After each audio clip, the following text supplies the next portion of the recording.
Great commission of the lord.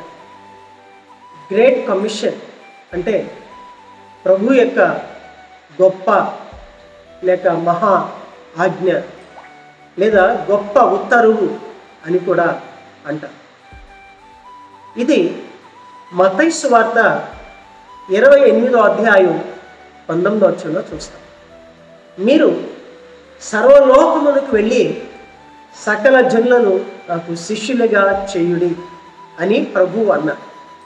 వెళ్ళి చేయుడి అనేది గాడ్స్ మిషన్. ఇది వివరంగా తెలుసుకోవాలంటే లూకా అపోస్తలుల కార్యములో 1వ అధ్యాయము 8వ వచనంలో అంటారు, అయినను పరిశుద్ధాత్మ మీ మీదకి వచ్చినప్పుడు మీరు శక్తి నొందెదరు గనుక యెరూషలేములోను యోదయ సమరయ బూది గంతముల వరకు మీరు నాకు సాక్షులయ్యుందురు అని ప్రభు అన్నారు. సాక్ష్యం అనగా కన్న వాటిని విన్న వాటిని తెలియచేయటమే.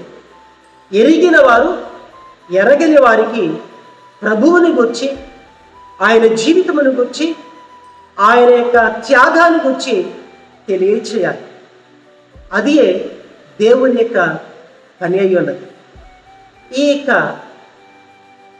మిషన్ పని అనేది ప్రభువు చాలా సిస్టమేటిక్గా ఆ అపోస్తలుల కార్యాలు 1:8వ వచనంలో తెలియచేశారు.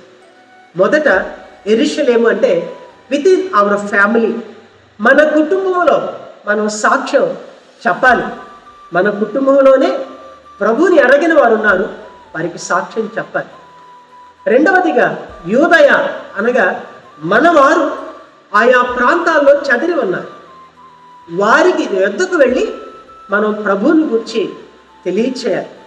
మూడవదిగా సమరయ అంటే అన్యజనులు. ఆ తర్వాత అన్యజనుల వద్దకు వెళ్ళి మనం ప్రభువుని గురించి తెలియచేయాలి. మొదట మన కుటుంబంలో, తదుపరి మన బంధువులు, రక్త సంబంధులు, మనకు చెందిన వారి వద్దకు, ఆ తదుపరి అన్యజనుల వద్దకు వెళ్ళి మనం సువార్త ప్రకటించాలి. ఆ తర్వాత ప్రభువు అన్నాడు, బూది గంతముల వరకు మీరు నాకు సాక్షులయ్యుందురు. ఇది మీరు నాకు సాక్షులయ్యుందురు. పాత నిబంధనలో నేనే దేవుడను, మీరే నాకు సాక్షులు అని ప్రభువు అన్నాడు. క్రొత్త నిబంధనలో మీరు నాకు సాక్షులయ్యుందురు అని చెప్పి దేవుడు ఆజ్ఞాపిస్తున్నాడు. నా గురించి సాక్ష్యం చెప్పండి అని రిక్వెస్ట్ చేయట్లేదు, ఆయన మనకు ఆజ్ఞాపిస్తున్నాడు. కనుక మిషన్ అనేది ఆజ్ఞ, ప్రభు యొక్క ఆజ్ఞ. ఆజ్ఞ పాటించువారు ఆయనకు చెందినవారు, ఆజ్ఞ మీరిన వారు ఆయనకు చెందని వారు, పైగా అతిక్రమించిన వారు, పాపం చేసిన వారు. గ్రేట్ కమిషన్ని చాలామంది చులకనగా ఎంచుకుంటారు. చాలామంది సంఘాల్లో, దైవ సేవకుల్లో కూడా గ్రేట్ కమిషన్ గురించి ఎరగని వారు ఉన్నారు. చాలా విచారం, దీని గురించి తెలుసుకోవాలి. ప్రభువు పని చేయమని మనకు సెలవిచ్చాడు. God's mission is in great commission.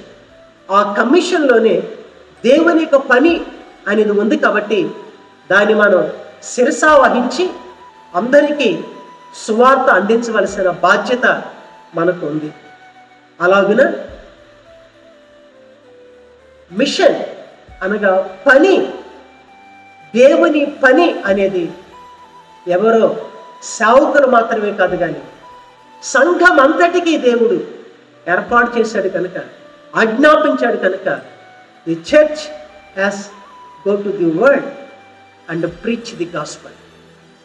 సంఘం లోకంలోనికి వెళ్ళాలి, సువార్త ప్రకటించాలి, ఆత్మలను రక్షించాలి. అప్పుడే మనం గ్రేట్ కమిషన్ని ఫుల్ఫిల్ చేసిన వారు అవుతాం. ఆ కృపదేవుడు దయచేయను గాక.